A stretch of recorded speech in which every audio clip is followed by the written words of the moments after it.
Yeah, and we're joined now by Fox Business Contributor Phil Flynn. All right, Phil, let's start with catastrophe bonds. Can you explain to us basically what those are and how they work? Because I know Jamaica's catastrophe bond is currently at $150 million.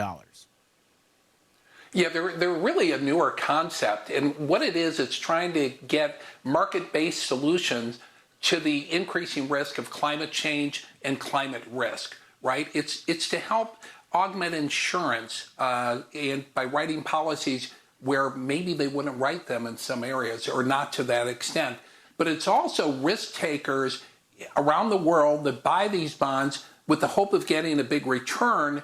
But if something like this happens and they hit the definition of what these bonds are covering, they could lose their entire principal. And in this case, by losing the principal, for the investor, it's bad, but for Jamaica, it's good because they can get money immediately, get it quickly to where they need it, and start the process of building back.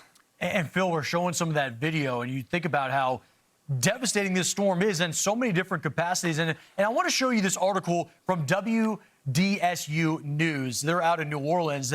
Jamaica's peak tourism season, it's actually just 1 month away. Tourism Minister Edmund Bartlett, he actually quoted in this article, he expects Jamaica's tourism sector to be back to normal by December 15th, saying it's doable for some areas and not for others. Now, he points out that larger hotel chains could be able to recover a little bit quicker. I got two questions for you here, Phil. Number one, would it even be possible for the Jamaican government to relocate and reallocate some of that tourism budget to help with the disaster relief? And have you seen this done before for countries that rely on tourism?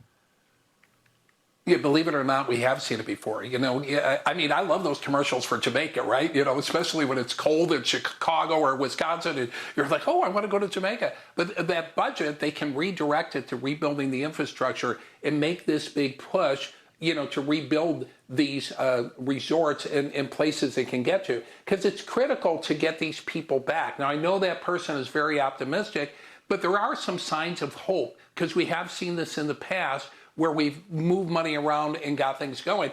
And some of the major resorts, like in Ocho Rios and the Sandals resorts, you know, they're saying that they might be able to actually take people by December 15th. And they're already taking some people, believe it or not, in those hotels where the damage wasn't as bad. So there's hope. Doesn't mean they're going to get 100% recovery, but that's going to give hope to the people of Jamaica and to the Jamaican economy.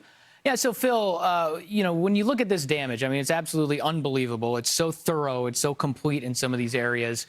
I know it might be a little bit early for this, but is there any way to maybe quantify what the projected loss from tourism might be over the next few years for Jamaica?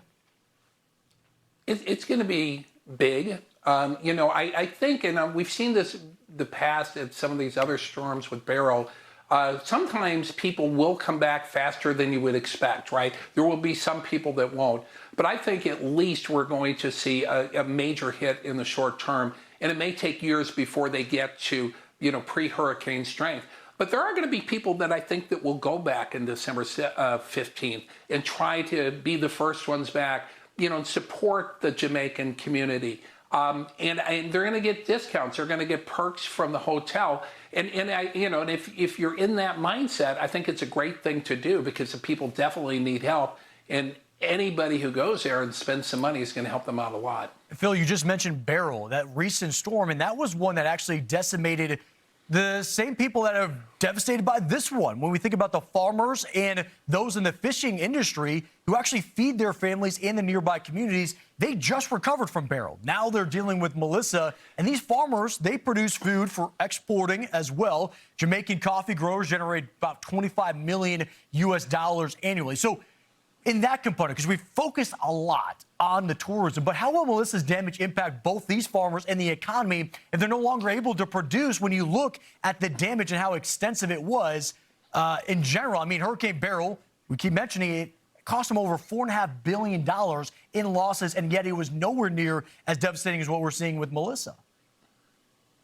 No, I think it's going to take some time. But, you know, one of the positive things about Hurricane Beryl in Jamaica, when we were hit by that, they actually built a fund for this type of situation. So unlike it was not established when Beryl was there, so at least there's some money that is being given to the agriculture industry while they try to get back on their feet.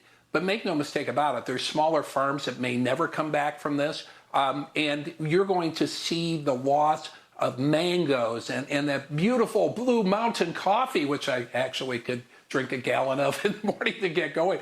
You know, a lot of those are going to take a big hit, and it's going to take some time to come back. So, yeah, this is going to be a long process. Jamaica has the ability to come back, but I think it has to lead with the tourism first. You know, and the agricultural industry is going to have to bounce back, you know, as conditions allow. And you're going to need more help from the international community, make no mistake about it. But at least there's more money available now than there was for barrels, so that's at least one sign of hope.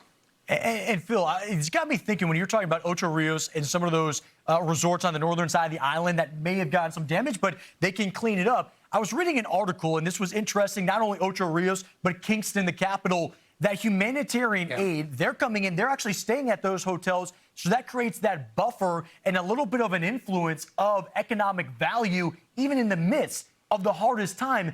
Is that something that we see after major events like this, where there's still that kind of a money source, there's some type of value with all of the aid that's coming in? Oh, there is. You know, people want to be here. There's a reason why they have these resorts there, because people want to be there, right? And you know, in this case, you're going to have the rebuilder workers need some place to sleep, and they're going to be using those hotels. And from what I understand, the hotels are offering them discounted rates, extra perks, and even giving some, you know, free lodging because they're there in a humanitarian service way. So they're doing everything they can to spread the good luck they have. They're very lucky in Jamaica that these resorts didn't take a big hit. It's something that they can build off of, work off of, and hopefully spread out through the entire island. So that's the great hope. And, you know, that's one of the things that we have to be, you know, somewhat thankful about in this terrible disaster. Phil, thank you so much, because during these events, there's so many different chapters. And when you see all of these big kind of dollar signs come at you and you hear about catastrophe bonds, it can get overwhelming. And it's great to have you on the show to kind of unpack this all and kind of give us some clarity. Thank you for joining us. Thank you for having me, guys.